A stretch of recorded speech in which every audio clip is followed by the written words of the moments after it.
Hello, my name is Glenn, and welcome back to the Cryptonest. I just been sitting here for the last few minutes thinking to myself about, what I wanted to talk with everybody about today.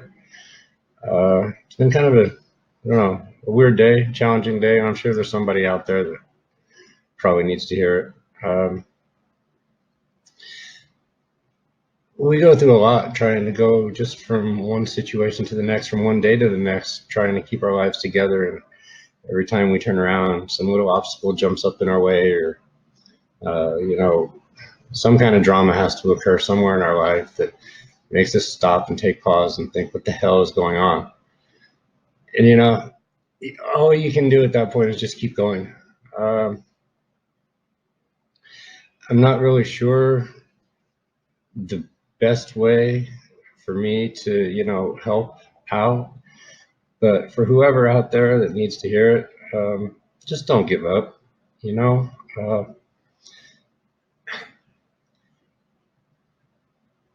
I try to find some way every day to do something a little bit better. Try to find some way to make somebody's life a little bit better, some way, somehow. I look around me, I see so many things that are going on in life, and I wish that there was a way that I could do something to change it, which is part of the reason why I'm doing what I'm doing now with this channel. It was actually a little bit of a challenge for me to get on today because I didn't really know what to say, but I came up with a few ideas, and well, I hope somebody out there listening to this, I hope it helps somebody. I had a friend who went looking for a new job today. He knows who he is if he's listening. I'm sorry it didn't work out the way you wanted it to. There will be another one. Um, there'll be another one right around the corner. Just don't give up. Keep going. I know you were counting on that. Um, I've been there. I think we all have been. Just keep going. Uh, whether it be something like that or just sending somebody a message just to let them know I was thinking about them. I try to do something somewhere along the way to make life a little bit better. Now I'm going to try to step it up and take this to a different level. Try to help more people, which is why I created this channel. And I'm hoping that there's going to be some good things to come out of it. So I hope you all can stick with me here, join with me, and help me create a community out of this. And we can all learn how to, help each other out and grow in different ways. I posted something earlier or saw something earlier that gotten a lot of response on, and it said, become so confident in who you are that no one's opinion, rejection, or behavior can rock you. And that's pretty tough. But if you just keep going after it every day, you can make it happen. So here I am, and here we are. And I hope you all have a better day. I hope things, have better tomorrow. Hope things go well for you.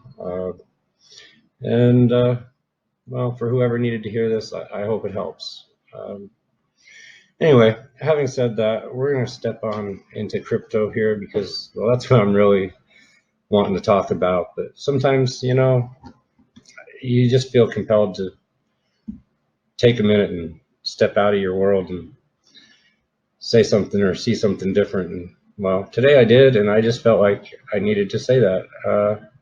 So I hope it helps somebody. Bitcoin, it gets a bad rap. You've heard me talk here lately a lot about the fact that it's used for money laundering. You hear the news talk about they're using it for buying drugs and human trafficking. And well, I made reference to a couple articles and a couple things here in the last couple of days, and I thought I would bring a few of them to the forefront here today. Just kind of give you an idea of what I was talking about when it comes to money laundering. As you can see from this first article here, and calling for a ban on gold is kind of a tongue-in-cheek thing, as it says here later on in the article, but it's the principle behind it here. And it says that their advocates are calling for a ban on gold as an ongoing investigations into Danske Bank revealed the lender offered gold bars to its clients as an off-table service that bypassed money laundering checks and was sold based on helping to keep the fortunes of wealthy clients hidden. So when you hear people talking about, This isn't the first time either, by the way. I was hearing not too long ago about gold bars that were stamped incorrectly, that didn't come from the places. The gold is real, but they didn't come from the mints that they said they came from, or they were stamped from, making them basically illegitimate and not worth what they had claimed they were worth. It's another form of, criminal behavior within the gold world, I guess, if you will, the gold industry. So if you go down here a little bit further, it talks about Danske Bank laundered 220 billion. That's a lot of money, and it's being done through gold. They're doing an investigation over money laundering allegations. They believe the operation spanned through Denmark, Estonia, France, with around 220 billion funneled through 2007 and 2015. So when you hear them talking in the news about, Bitcoin is bad, it's used for money laundering, don't forget, even with something as, as solid as gold, which has been around for centuries, it's still used for money laundering to this day. So don't let them fool you. It talks about criminals using Bitcoin less than any other methods. I actually brought light to this and made reference to this the other day, that everything is on a blockchain. Everything is immutable. You can't change it. Once it's there, they can see it. If they want to find you, they will find you. It's just the way it is. The fact is, criminals launder money using Bitcoin as well as a range of other methods, but the public at large often has a skewed opinion at the scale of the problem, which in turn leads to an unfair representation of Bitcoin and the cryptocurrencies in general. As I've stated before, you're going to have bad actors in every institution, okay? Every market, you're going to have bad actors. The fact of the matter is, with Bitcoin and having the blockchain, as I stated, it's very easy to track down if they really want to. The IRS is all over it. I mean, if they can track you down and come after us for our taxes that we haven't paid on our cryptos, look, they subpoenaed Coinbase and sent out 10,000 letters to people that they knew of that had cryptocurrency accounts that they felt maybe didn't report them properly on their tax returns, and asked them to either amend their tax return or get in contact with them. Now, if the IRS has enough information to be able to do that, don't think for 1 minute they couldn't track down somebody that's, human trafficking or selling drugs or laundering money. Come on, guys. Really, guys, girls, people, whatever pronoun you want to use, let's be real about it. They know everything. They can find it. It's not what it's about. The money laundering happens with all facets. This is not about trying to keep us out because of money laundering. It's about keeping us out so that, as I stated before, Wall Street and the big boys can get their hands on it. Now, I also made reference previously to the fact that our U.S. Treasury Secretary, Stephen Mnuchin, had mentioned that he didn't feel that cash was used for money laundering. For those of you that don't know, Stephen Mnuchin used to work for Goldman Sachs before getting into the Secretary of Treasury, the Treasury Secretary. So he's knows the ins and outs of the banking system pretty well. You'd have to think, if we just go scroll through this, and as usual, guys, I'll go ahead and I'll put the link down in the description so you can read this at your own leisure. He's stating here in a interview he did with CNBC that he doesn't want crypto to be used for illicit purposes. What's her name? Waters. The Maxine Waters. There it is. House Representative Maxine Waters. Her and Mnuchin, they are not authorities on Bitcoin, says, or money. In a CNBC interview July 18th, Treasury Secretary Stephen Mnuchin defended the U.S. dollar when pressed about the fact that the currency has often been used for money laundering. When Squawkbox Joe Kernan mentioned that there has been a lot of nefarious activity successfully done with cash, Mnuchin retorted, "I don't think it's been successfully done with cash. I'll push back on that. We're going to make sure that Bitcoin doesn't become the equivalent of Swiss numbered bank accounts." Now, guys, remember I said he used to work for Goldman Sachs. So if we move over to this next tab here, Fed sanctions former Goldman Sachs bankers over 1 million MDB, Malaysian Development Berhad. Their investment fund there. Excuse me. I'm sorry. Stumbling on myself here. The former partner of Goldman Sachs in Asia didn't admit or deny the charge, but agreed to a $1.42 million fine, according to the settlement issued by the feds. So Tom Leisner and Roger, I don't know how to pronounce this here, guys. Sorry, NG, have been barred from the banking industry for their involvement in a scheme that illegally diverts billions of dollars from a Malaysian sovereign wealth fund, the Fed said. Well, a lawyer for Leisner declined to comment. I wonder why. So here we have Mnuchin stating, who used to work for Goldman Sachs, that he doesn't feel that money laundering has been used for, or that cash has been used for money laundering. And in the very next story, we have Fed sanctions former Goldman Sachs bankers over money laundering scandal.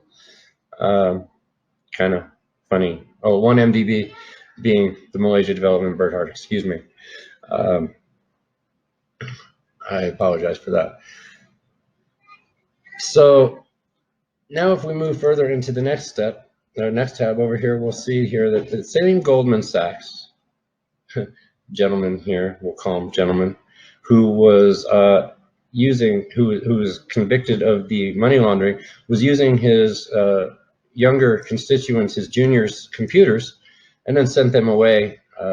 He was training them, and then sent them away so that he could use their computers to transfer the funds to an account of Industrial and Commercial Bank of China. Apparently, this gentleman had let's just call it what it is, some criminal thief, had a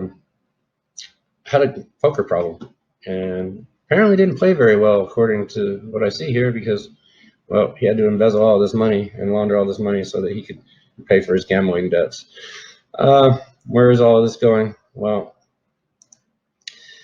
Bitcoin fixes this. Top bank chief says monetary policy is failing.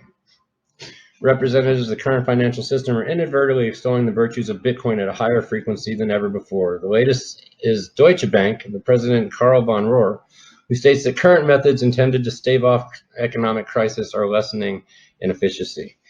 Now, I was going earlier today doing a bunch of research and doing a bunch of reading into negative interest rates and things of this nature, because there's been a lot of talk about negative interest rates and the Fed cutting rates and so on and so forth. And, there was a lot of articles stating that it wasn't going too bad with all of that. And then as I get into this and I start reading further into this particular article here, let's see, where was this here? Recession bells, Deutsche Bank president warns, recession bells are ringing. Negative interest rates are no longer likely to be effective. Monetary policy is running out of means to cushion a serious economic crisis. Negative interest rates, where they were, promoting for the last 5 or 6 years, saying how great it was and how it was going to be. Well, apparently they are fast becoming useless. Once again, guys, I will put the link in the description so you can read through this at your own leisure. All of these reasons right here are the reasons why I decided to get involved with crypto, get involved with Bitcoin, start taking control of my own money, working more towards, my own financial freedom. Once again, that doesn't mean, not paying taxes or anything of that nature. It just means having control of my own money, not having to go to the bank when I need to send something somewhere, when I need to use my money. Be able to buy what I want, when I want, how I want, where I want, without anybody controlling it. Be able to borrow my own money at 5 or 8%, as opposed to having to pay 20% on a credit card. Being able to receive 5 to 8%, depending on which coins I'm holding. Gain that in interest, as opposed to the less than 1% of interest that I'm making out of my bank account, out of my savings account. It just doesn't make any sense, financial sense, honestly. And People keep saying that Bitcoin is unstoppable. That's not necessarily true. This gentleman here, Rhythm Trader, he makes a very valid point. Governments could stop Bitcoin pretty simply. And if you ask how, all they have to do is just stop the financial surveillance, the inflation, the artificial interest rates, deficit spending, fractional reserve banking, and capital controls. And Bitcoin would go away because we would have the stable system that we need. But unfortunately, we all know that's not going to happen. Well, on that note, guys, I don't want to keep you any longer. I want to keep this pretty short. I know you all have things to do, and so do I. I hope that any of this has made some sense to you today, and I hope whoever needed to hear this message today heard it loud and clear. If not, so be it. It is what it is. Today, Bitcoin we have a market cap here, the cryptocurrency market, at $240 billion, up just slightly yesterday from 239. Bitcoin is trading today is $8,775.72. Just one more final thought here, guys. As I'm looking back at this, our market cap today, as I stated, is $240 billion. And if we look back at the article here earlier about the gold, Bitcoin advocates, Danske Bank laundered $220 billion. That is almost the entire market cap, the entire cryptocurrency market cap of all the cryptos being traded today. And this is $220 billion worth being funneled between 2007 and 2015. I think it's very, very fair to say, when you look at those numbers, cash is used and gold is used far, far more often for money laundering than Bitcoin. Just my thoughts. Thanks a lot. Have a great night. Catch you next time. Bye-bye.